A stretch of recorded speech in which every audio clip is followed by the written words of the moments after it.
Meus irmãos, graça e paz a todos. Estamos mais uma vez reunidos nesse domingo, que domingo maravilhoso, um domingo em que, mais uma vez, eu fui incumbido de trazer a palavra de Deus, uma reflexão aqui para vocês, e todas as vezes eu encho meu coração de alegria e fico agradecendo a Deus o tempo todo pela oportunidade, porque essa é uma oportunidade única de cumprir o ID, né, de Jesus. Aqui na igreja, aqui dentro do templo, mas a igreja não é só aqui, né? A igreja, se a gente for fazer uma comparação com a guerra que a gente está enfrentando, e nós vamos falar sobre isso hoje nessa reflexão, no texto de Mateus 5, de 13 a 16, nós vamos ser introduzidos nessa reflexão. Se a gente for fazer uma comparação com a guerra que nós temos, qual é a guerra que nós temos? É a guerra contra o mundo, é a guerra contra as coisas absurdas que estão acontecendo, e cada dia parece que piora mais essas coisas, né? Essas atrocidades que a gente vê aí de pessoas perseguindo cristãos, perseguindo a igreja, querendo se sobrepor ao que Cristo deixou para a gente da palavra de Deus e introduzir dentro da nossa casa abominações, coisas horríveis que a gente fica vendo de vez em quando, tanto nas redes sociais como também nas televisões. Então, essa é a guerra que nós estamos tendo nesse momento, nós que somos cristãos. E essa guerra tem um quartel-general. O quartel-general é a igreja. É aqui onde nós estamos. É aqui que nós nos reunimos para que nós possamos nos fortalecer em oração, nos fortalecer na palavra de Deus, nos fortalecer na comunhão, no louvor, nos fortalecer de todas as formas. Por quê? Porque aqui é o quartel-general, mas não é o campo de batalha. O campo de batalha é lá fora. Aqui a gente se prepara para pegar as armas que Deus dá para a gente, e a armadura que eles, na palavra dele, diz que a gente tem que usar para poder ir para o campo de batalha. E lá sim, no campo de batalha, lá na rua, lá no mundo, é onde a gente vai guerrear essa guerra. Então, hoje nós vamos sair daqui com esse pensamento no nosso coração. O que a gente está fazendo aqui na igreja, além, logicamente, e principalmente, de louvar ao Senhor, de oferecer um culto para o nosso Deus, nós estamos nos fortalecendo no quartel-general da nossa guerra para ir para o campo de batalha, para batalhar e cumprir o ID que Jesus Cristo deixou para a gente. O nosso texto base, como eu disse, é Mateus capítulo 5, versículos de 13 a 16. Vamos ler todos juntos.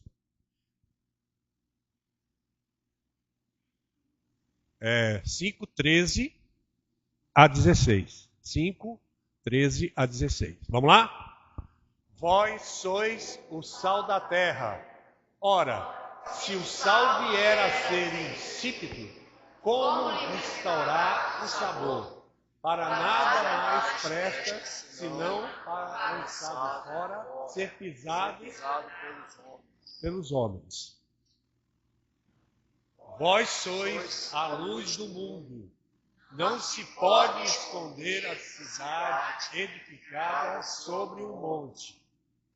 Nem se acende uma candeia para colocá-la debaixo do alqueire, mas no velador, e alumia a todos os que se encontram na casa.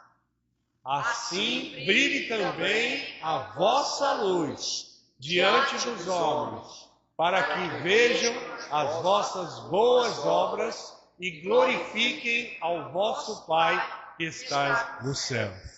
Obrigado, Senhor meu Deus, Pai querido, Pai todo-poderoso, pela sua palavra, Senhor, que hoje nos traz aqui nesta manhã, Senhor. Que a minha boca não fale por mim, mas fale pelo Teu Espírito Santo, nosso Consolador, que deixaste para que nós possamos pregar a palavra de acordo com a vontade dEle. Que faça a Tua vontade nesse momento, em todas as palavras que sair da minha boca, é o que nós te pedimos. Em nome de Jesus, amém.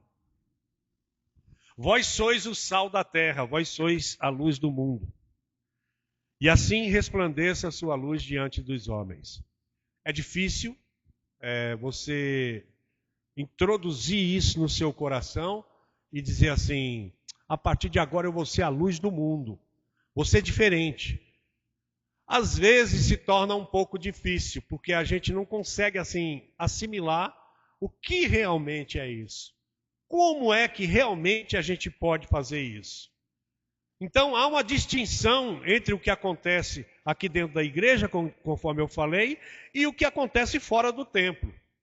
Aqui é maravilhoso, culto maravilhoso, é um momento de celebração, de comunhão, de recarga espiritual, mas, como eu disse, o templo é só o quartel-general para que nós possamos nos municiar e ir para o campo de guerra que é o mundo. E aí é onde entra o problema. O perigo de a gente ficar encastelado aqui espiritualmente na igreja existe porque se a gente não sair daqui e não cumprir o ID de Jesus, nada a gente está fazendo aqui. A não ser captar as bênçãos que o Senhor pode trazer para a sua vida ou oferecer o culto ao Senhor. Agora, tem uma pergunta nesse meio aí. Deus precisa desse culto que a gente oferece para Ele todo domingo aqui na igreja? Ele precisa disso? Ele necessita disso? Não, Ele não precisa. Mas Ele se alegra quando nós oferecemos esse culto a Ele, e assim, Ele, se alegrando, Ele vai prestar mais atenção no nosso coração e vai encher o nosso coração do Espírito Santo. E o motivo que nós estamos aqui, não só para congregar, não só para oferecer o culto para Ele, é nos encher do Espírito Santo. Por quê? Nos enchendo do Espírito Santo, é aí que nós vamos ter a munição para que a gente possa, então, cumprir o ID de Jesus lá fora no campo de batalha. É muito difícil, eu sei. Eu falo por mim, porque eu, por várias vezes, no início, logo quando eu me converti, eu ficava meio assim, meio com vergonha de falar de Jesus, de falar de Cristo para as pessoas. Mas depois a gente vai se aperfeiçoando, a gente vai se aprofundando na palavra e a gente vai começando a criar assim uma certa confiança de que você tem condições de falar. A primeira coisa que você tem que fazer é o seguinte, porque tem muita gente que tem insegurança no momento de falar de Jesus para as pessoas.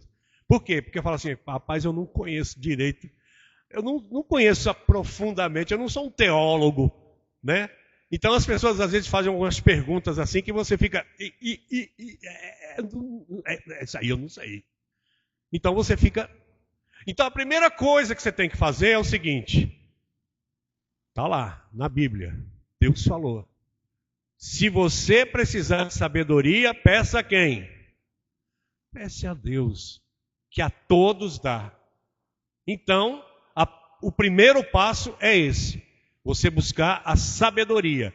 E assim, você buscando a sabedoria, as suas palavras vão sair da sua boca, que depois que você terminar de falar, você não sabe nem o que você falou. Não é você que está falando. Você pediu a Deus a sabedoria.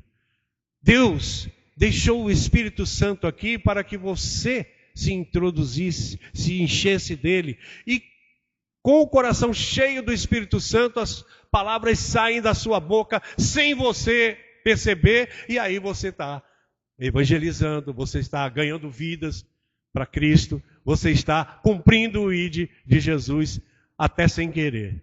Então, essa é a primeira coisa que a gente tem que fazer, tá?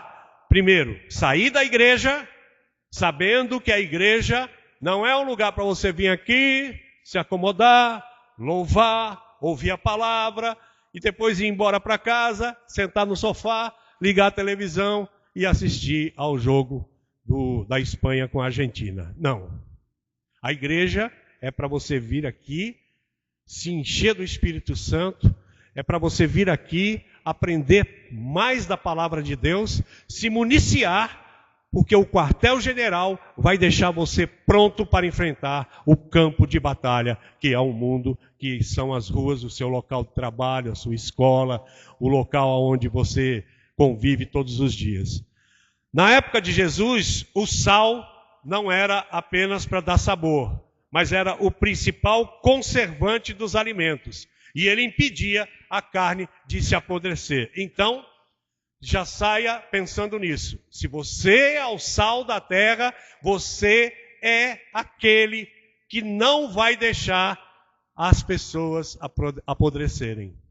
Você vai olhar para as pessoas com compaixão, com misericórdia, e vai chegar junto dessas pessoas e vai dizer assim, para você mesmo, né? Você vai dizer, eu sou o sal da terra, e essa pessoa não vai apodrecer. Porque eu sendo o sal da terra, além de eu dar o sabor que ela vai precisar quando ouvir minhas palavras, ela também vai ser uma pessoa que vai conservar a vida dela diante de Jesus Cristo. Em João 8,12, Jesus declara, eu sou a luz do mundo, e quem me segue não andará nas trevas, mas terá a luz da vida.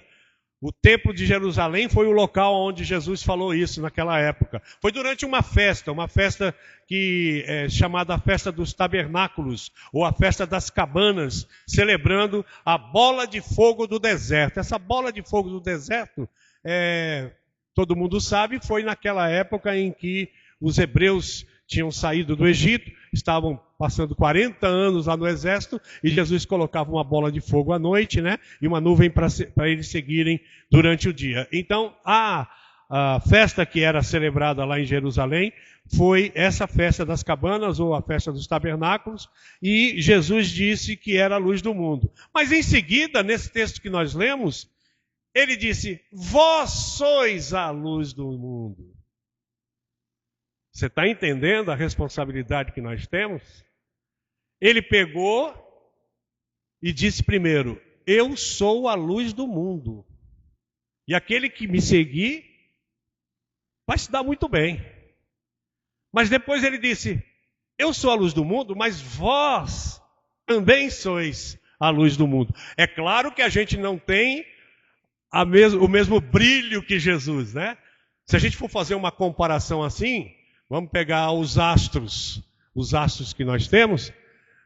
O Jesus é o sol. O sol, como é que ele brilha?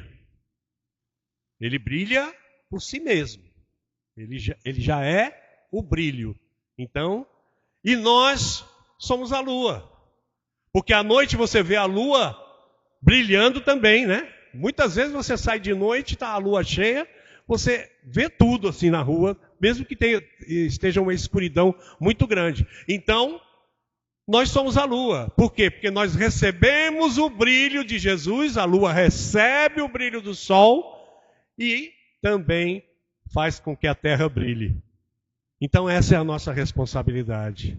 Esse é o nosso compromisso quando Jesus pede o ide para vocês, para que vocês preguem a palavra, para que vocês encontrem as pessoas.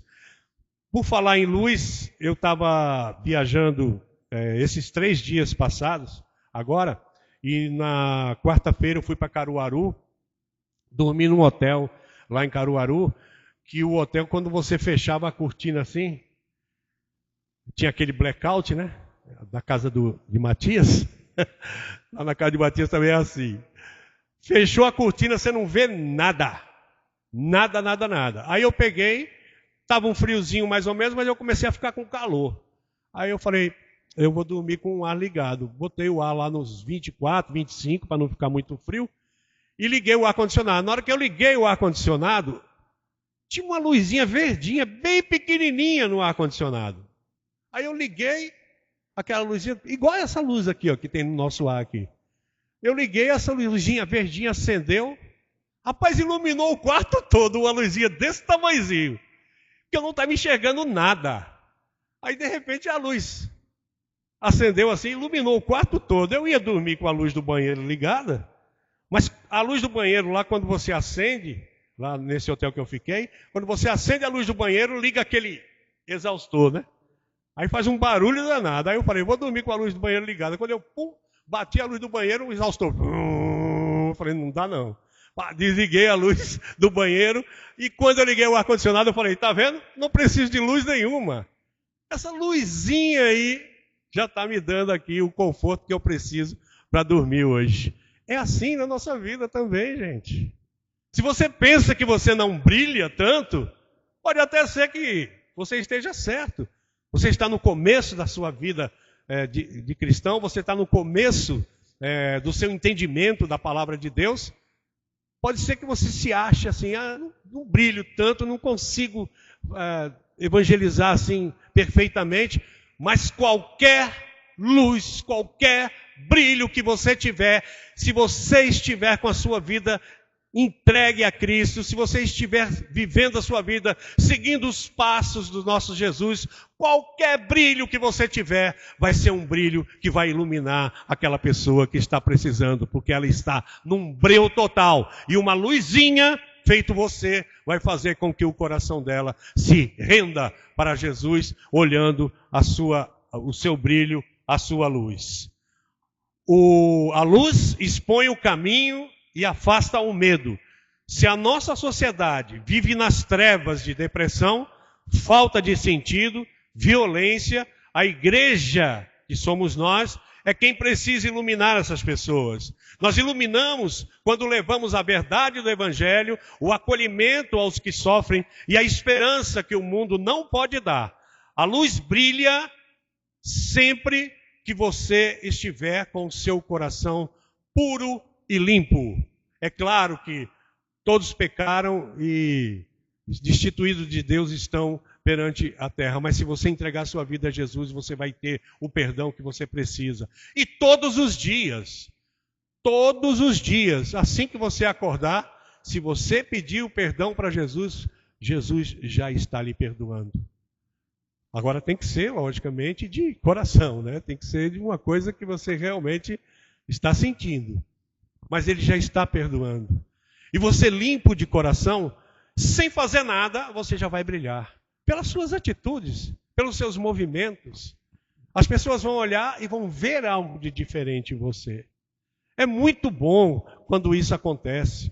Eu tenho experiência disso quase sempre, quando eu estou trabalhando, porque trabalho com políticos, trabalho com pessoas que não têm escrúpulos às vezes, pessoas que não têm o mínimo de sentimento, de compaixão com as outras pessoas, pessoas que mentem, pessoas que prometem coisas e não cumprem, pessoas que têm uma sujeira enraigada na pessoa dele, no coração dele, mas ao mesmo tempo são pessoas que sabem que quando chega um cristão ali, verdadeiro, naquele ambiente que eles convivem, eles já notam a diferença. No começo eu sofri muito.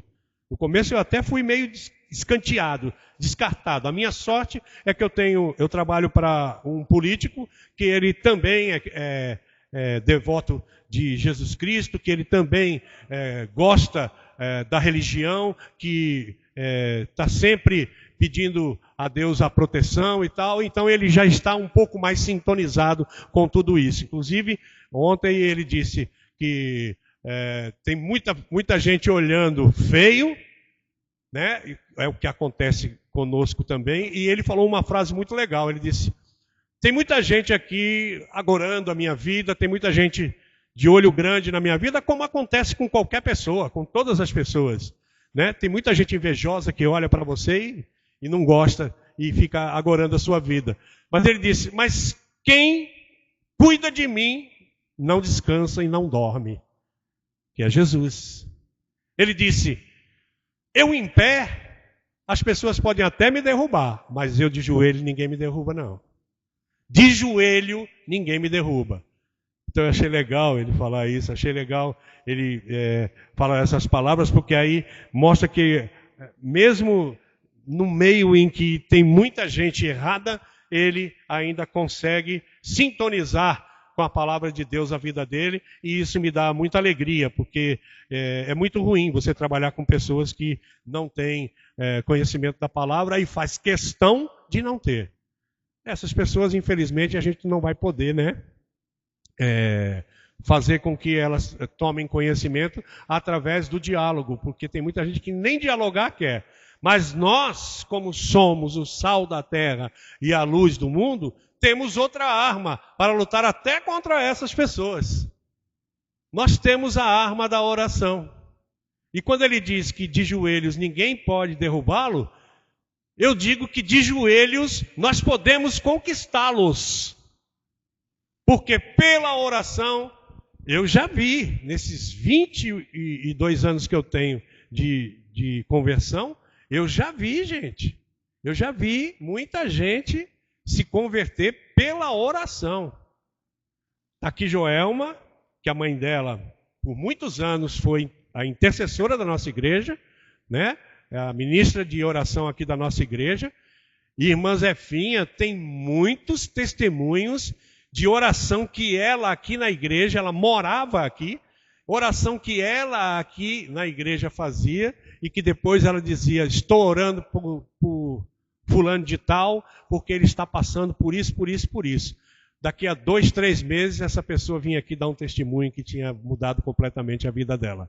Foi o que isso daí? Foi a oração. Então, se a gente acreditar que de joelhos a gente pode modificar o mundo, que essa é uma das principais armas que nós temos para pegar aqui no nosso quartel-general e levar lá para o campo de batalha, nós vamos ter sucesso com tudo isso, meus irmãos. Nós vamos ter a satisfação de ver a vida das pessoas que nós amamos mudar.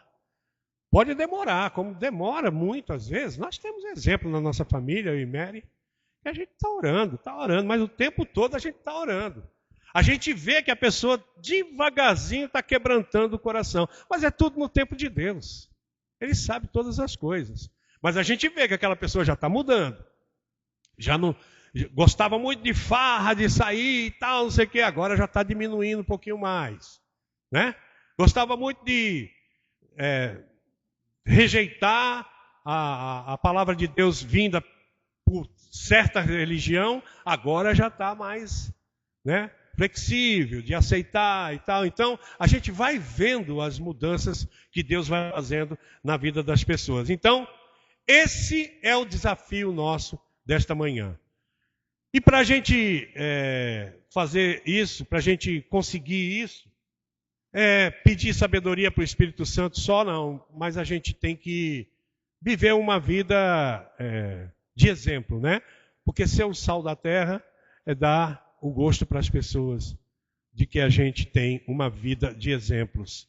E para ter uma vida de exemplos, é claro, a gente tem que analisar quais são as exigências que Jesus faz para que a gente tenha uma vida de esperança para as pessoas, ter uma vida de honestidade, ter uma vida sem mentiras, né? De purificação do nosso corpo, do nosso espírito, principalmente a juventude, né? Eu tenho uma tristeza muito grande que Jesus já trabalhou no meu coração. Desde quando eu me converti, que eu me casei com Mary, Jesus veio trabalhando isso no meu coração, porque quando eu conheci Mary, eu já fui casado, já tenho um filho do primeiro casamento. E quando eu aprendi da palavra, da purificação do nosso corpo, da nossa mente, do nosso coração, tinha uma coisa que me incomodava muito.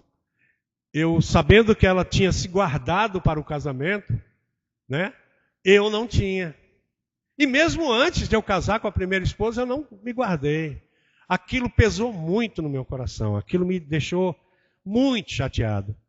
Porque eu estava recebendo de Deus uma bênção de uma pessoa que se guardou para o casamento e eu não tinha me guardado. Aqui nessa pia batismal aqui, quando eu fui batizado, que eu fui para as águas e depois saí. Quando eu saí, eu senti uma coisa muito diferente na minha vida. Eu não sei com vocês, como foi que aconteceu com o batismo de vocês, mas comigo foi muito forte, muito forte. Quando eu me levantei, o pastor Gilberto me afundou. Quando eu levantei, eu senti tipo um choque de alta tensão na minha vida e que realmente tinha mudado muita coisa. E foi aí que eu comecei a pensar assim, não, quer saber de uma coisa? Eu sou esse agora. uma nova criatura agora. E para merecer casar com ela, eu tinha que ser essa nova criatura. E aí foi onde eu trabalhei isso.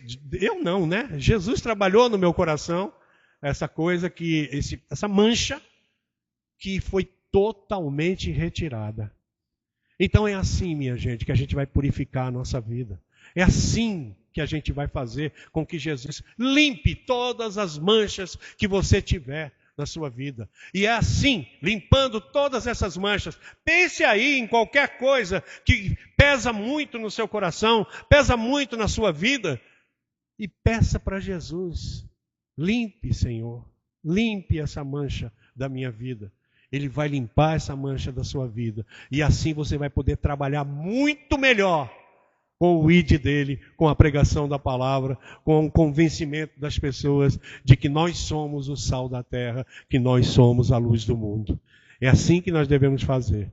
Então, eu queria dizer para vocês que o nosso desafio é sair daqui, depois, nas portas da igreja, quando terminar o culto, quando fechar esse domingo, tanto agora pela manhã como também à noite, a gente ter esse compromisso conosco.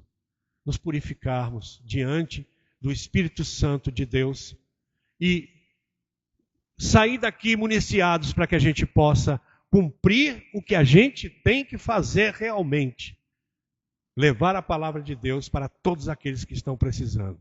Nós estamos vendo muita coisa ruim acontecer no mundo. É claro que nós não vamos consertar o mundo. Tinha um comunicador aí, antigamente, J. Ferreira, né?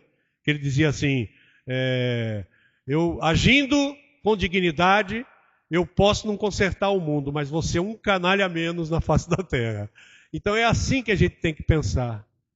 Se purificando do Espírito Santo de Deus, captando tudo que Jesus quer do nosso coração, retirando todas essas manchas que nós, às vezes, colocamos na nossa mente, colocamos no nosso coração, nós vamos poder fazer com que a gente seja o sal da terra e a luz do mundo lá fora, mesmo sem fazer nenhum esforço.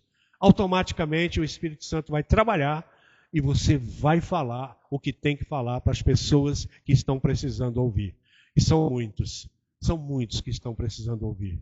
Quando a gente liga a televisão, quando a gente vai para a rede social, a gente vê quanta abominação nós estamos vendo nesse mundo. Mas foi por isso que Deus nos escolheu.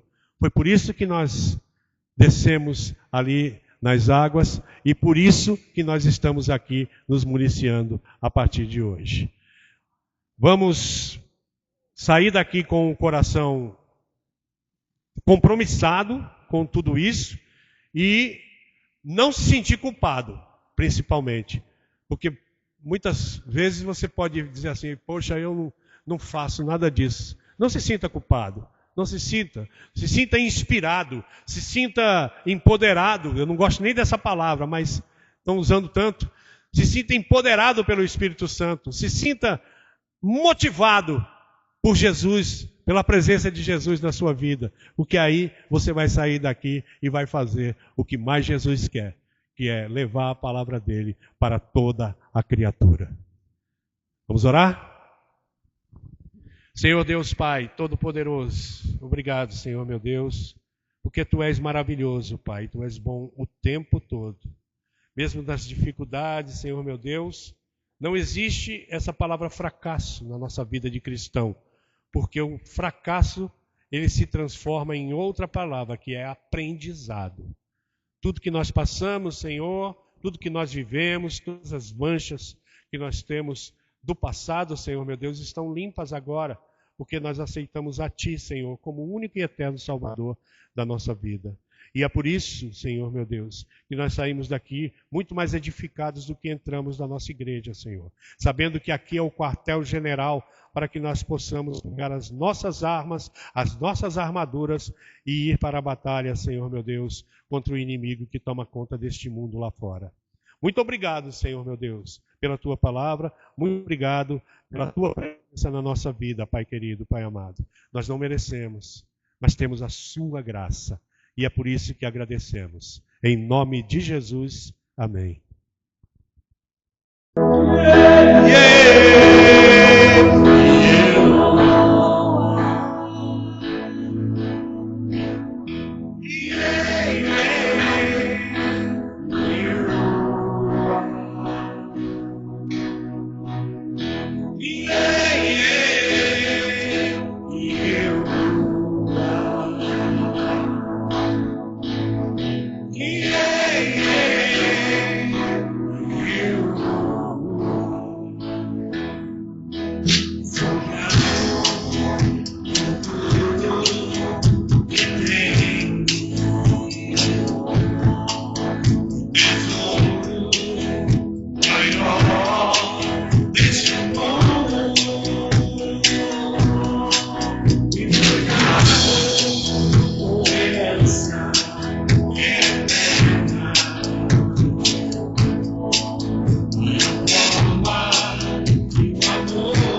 Amém.